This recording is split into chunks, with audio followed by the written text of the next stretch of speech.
السلام علیکم ناظرین، میں محمد اسلم حسین سیاست کی عالمی خبروں میں آپ سب کا استقبال کرتا ہوں۔ امریکہ کے صدر ڈونلڈ ٹرمپ نے ہندوستان اور پاکستان کے درمیان دیرینہ مسئلہ کشمیر کے حل کے لیے ثالثی کی پیشکش کی اور اس تنازع کو حل کرنے کے امکان کا اظہار کیا ہے، جسے انہوں نے 1000 سال پرانا جھگڑا قرار دیا ہے۔ اپنے social media platform Truth Social پر ایک بیان میں ٹرمپ نے دونوں ممالک کی مضبوط اور غیر متزلزل قیادت کی تعریف کی اور ان کے اس فیصلے کو سراہا جس کے تحت لڑائی کو روکا گیا جو بڑے پیمانے پر جانی نقصان اور تباہی کا سبب بن سکتی ہے۔ ڈونلڈ ٹرمپ نے کشیدگی کو کم کرنے میں امریکہ کے اہم کردار کو تسلیم کیا اور کہا ہے کہ مجھے فخر ہے کہ امریکہ نے آپ کو اس تاریخی اور بہادرانہ فیصلے تک پہنچنے میں مدد فراہم کی۔ اگرچہ ان مذاکرات میں براہ راست مسئلہ کشمیر پر بات نہیں ہوئی، لیکن ڈونلڈ ٹرمپ نے دونوں ممالک کے ساتھ مل کر ایک پرامن حل تلاش کرنے کے ارادے کا اشارہ دیا ہے۔ ڈونلڈ ٹرمپ نے کہا ہے کہ مزید یہ کہ میں آپ دونوں کے ساتھ مل کر کام کروں گا تاکہ دیکھا جا سکے کہ آیا 1000 سال بعد کشمیر کے مسئلے کا کوئی حل نکالا جا سکتا ہے یا نہیں۔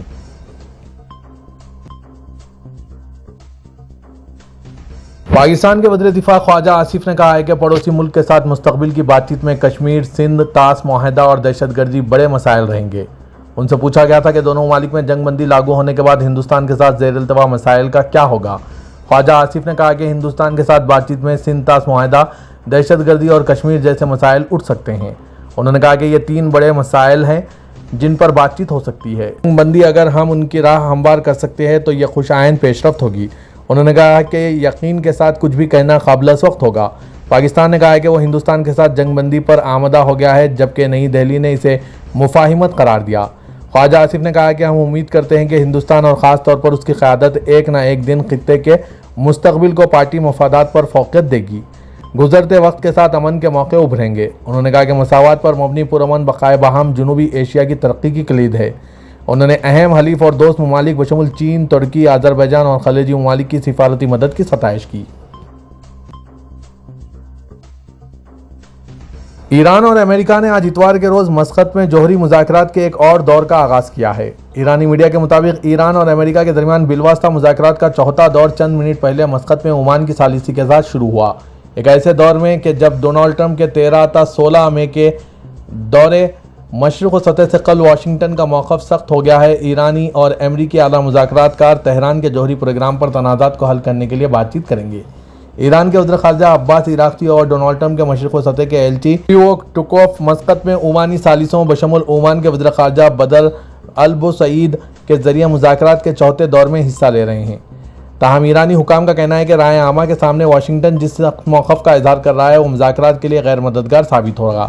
امریکی حکام کا کہنا ہے کہ گزشتہ مذاکراتی مراحل کی طرح ان مذاکرات میں بھی بالواسطہ اور بلا واسطہ دونوں طرح کے مذاکراتی حصے شامل ہوں گے، تاہم مسقط اور روم میں ہوئے دیگر ادوار کی طرح تفصیلات اب بھی مبہم ہیں۔ حقوق انسانی تنظیموں نے UK لائرز فار اسرائیل یعنی UKLFI نامی تنظیم کے متنازع بیان پر شدید تنقید کی ہے، جس میں کہا گیا تھا کہ غزہ میں جاری جنگ موٹاپے کو کم کر سکتی ہے۔ ایسے حالات میں کہ جب اقوام متحدہ کی ایجنسیاں طویل عرصے سے فلسطینیوں کو درپیش قحط کے خطرے کے بارے میں خبردار کر رہی ہے، حقوق انسانی تنظیموں کی جانب سے متنازع بیان کی شدید مذمت کی گئی ہے۔ برطانیہ میں قائم فلسطینی یکجہتی مہم نے UK لائرز فار اسرائیل کے بیان کو انتہائی مکروہ قرار دیا اور social media plate form x سے جاری کردہ بیان میں کہا ہے کہ ایسے وقت میں کہ جب غزہ کے بچے بھوک، بیماری اور موت کے بڑھتے خطرات کا سامنا کر رہے ہیں، UKLFI کے سربراہ کا یہ کہنا وہ بھوکا پیاسا رہ کر وزن کم کرنے کا فائدہ حاصل کر سکتے ہیں، مکمل معنوں میں ایک مکروہ بیان ہے۔ عرب برطانوی افہام و تفہیم کونسل کے سربراہ کرس ڈویل کے مطابق یہ کہنا ہے کہ جنگ موٹاپے کو کم کر سکتی ہے انتہائی ظالمانہ نظریہ ہے۔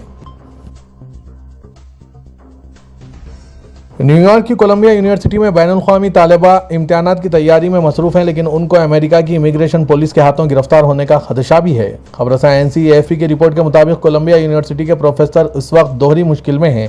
ایک طرف وہ یونیورسٹی کی آزاد اور غیر جانبدار حیثیت کو برقرار رکھنے کی کوشش میں مصروف ہیں، تو دوسری جانب امریکی صدر ڈونلڈ ٹرمپ کی انتظامیہ کے ساتھ تعلقات کو متوازن رکھ رہے ہیں تاکہ تحقیق یا ریسرچ کی سرکاری فنڈنگ بند نہ ہو جائے۔ سیمسٹر ختم ہوتے ہی کولمبیا یونیورسٹی کے کیمپس میں غیر یقینی کی فضا ہے، کیونکہ وائٹ ہاؤس نے یونیورسٹی اور دیگر آئیوی لیگ اسکولوں پر یہود دشمنی اور لبرل نظریے کو بھڑکانے کا الزام لگایا۔ ملک بھر میں کئی سو غیر ملکی طلباء کو ان کے ویزوں کی منسوخی کے بارے میں خبردار کیا گیا ہے، جبکہ متعدد کو نشانہ بنایا گیا اور چند کو گرفتار بھی کر لیا گیا۔ ان طلبہ میں کولمبیا یونیورسٹی میں زیر تعلیم فلسطینیوں کے حامی طالب علم بھی شامل ہیں، جن پر مظاہروں میں شرکت سے لے کر ٹریفک کی خلاف ورزیوں تک کے الزام میں قانونی کارروائیوں کا سامنا ہے۔ قانون کی تعلیم حاصل کرنے کے لیے کولمبیا یونیورسٹی میں موجود 29 سالہ بلیانا نے کہا ہے کہ صورتحال خوفناک ہے۔ متحدہ عرب امارات میں دبئی کی سول کورٹ نے ایک ایشیائی خاتون کو غلطی سے اس کے اکاؤنٹ میں منتقل ہوئے 6,000 درہم واپس کرنے اور 5,000 درہم کا ہرجانہ ادا کرنے کا حکم جاری کیا۔ امارات الیوم کے مطابق ایک نجی کمپنی کے ملازم نے دبئی کورٹ میں درخواست دی کہ غلطی سے 6,000 درہم ایک ایشیائی خاتون کے اکاؤنٹ میں چلے گئے۔ متعدد بار رابطہ کیا مگر خاتون نے ابتدا میں ٹال مٹول سے کام لیا، بعد ازاں رقم واپس کرنے سے انکار کر دیا۔ اس سے درخواست کی کہ وہ معمولی ملازم ہیں اور اتنا بڑا خسارہ برداشت نہیں کر سکتے کیونکہ اس کی ماہانہ تنخواہ ہی 4,000 درہم ہے۔ اگر وہ یہ رقم اپنی تنخواہ سے ادا کرتا ہے تو اسے زیادہ نقصان اٹھانا پڑے گا۔ سول کورٹ نے مقدمے کی سماعت کا آغاز کیا اور تمام شواہد و بینک ڈپازٹ سلپ کی تصدیق کرنے کے بعد ایشیائی خاتون کو اس بات کا پابند کیا کہ وہ غلطی سے منتقل ہوئی رقم لوٹائیں اور 1,000 درہم ہرجانہ ادا کریں۔ ابتدائی عدالتی حکم کی توثیق اپیل کورٹ نے بھی کر دی۔ اس کے باوجود خاتون نے عدالتی حکم پر عمل کرنے سے انکار کر دیا۔ خاتون کی جانب سے مسلسل 6 ماہ تک کسی قسم کا جواب نہ ملنے پر فوجداری عدالت سے رجوع کیا گیا۔ سعودی عرب کے فرمان روا شاہ سلمان بن عبدالعزیز نے خلیج تعاون کونسل یعنی GCC کے رہنماؤں کو ریاض میں خلیجی امریکی سربراہ اجلاس میں شرکت کی دعوت دی۔ عرب نیوز کے مطابق یہ دعوت ایسے وقت دی گئی ہے جب امریکی صدر ڈونلڈ ٹرمپ کے رواں ہفتے سعودی عرب، قطر اور متحدہ عرب امارات کا دورہ کرنے والے ہیں۔ امریکی محکمہ خارجہ کے ترجمان کا کہنا ہے کہ سعودی عرب، متحدہ عرب امارات اور قطر کے رہنماؤں کے ساتھ بات چیت میں علاقائی سلامتی، دفاع، توانائی اور سرمایہ کاری کے امور پر توجہ مرکوز کی جائے گی۔ امریکی صدر ڈونلڈ ٹرمپ GCC کے رہنماؤں کے ساتھ مشترکہ چیلنجز سے نمٹنے کے لیے جاری تعاون کا جائزہ لیں گے۔ واضح ہے کہ امریکی صدر ڈونلڈ ٹرمپ کی اس دورے کو عالمی سطح پر اہمیت دی جا رہی ہے۔ رابطہ عالم اسلامی نے پاکستان اور انڈیا کے درمیان جنگ بندی کا خیر مقدم کیا۔ سبق ویب سائٹ کے مطابق سیکریٹری جنرل اور مجلس علماء مسلمین کونسل کے صدر ڈاکٹر محمد بن عبد الکریم العیسیٰ نے دونوں ہمسایہ ممالک کی قیادت کے مثبت موقف کو سراہا۔ انہوں نے کہا کہ دونوں ملکوں کی قیادت نے دانشمندی، سفارتی حکمت عملی اور قومی مفادات کو ترجیح دیتے ہوئے فتنے کو دبایا اور تمام تنازعات کے حل کے لیے مکالمے کا راستہ اختیار کیا۔ انہوں نے دونوں ممالک کی جانب سے جنگ بندی کی کوششوں پر فوری رد عمل کو سراہا اور اس خطرناک تنازع کے اثرات سے اپنے ممالک کو محفوظ رکھنے کی کوششوں کو قابل قدر قرار دیا۔ سعودی آرامکو نے کہا ہے کہ 2025 کی پہلی سہ ماہی میں اس کا خالص منافع 97.54 ارب ریال رہا۔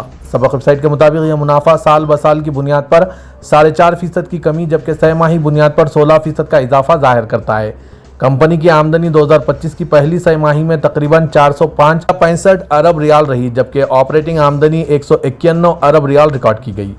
منافع میں کمی کی وجہ آمدنی میں کمی، فروخت سے متعلق دیگر آمدنی میں کمی اور آپریٹنگ اخراجات میں اضافہ ہے جس کا کچھ حد تک ازالہ ٹیکس اور زکوٰۃ میں کمی سے ہوا۔ آرامکو کا 2024 کا سالانہ خالص منافع 12% کم ہو کر 398.42 ارب ریال رہا۔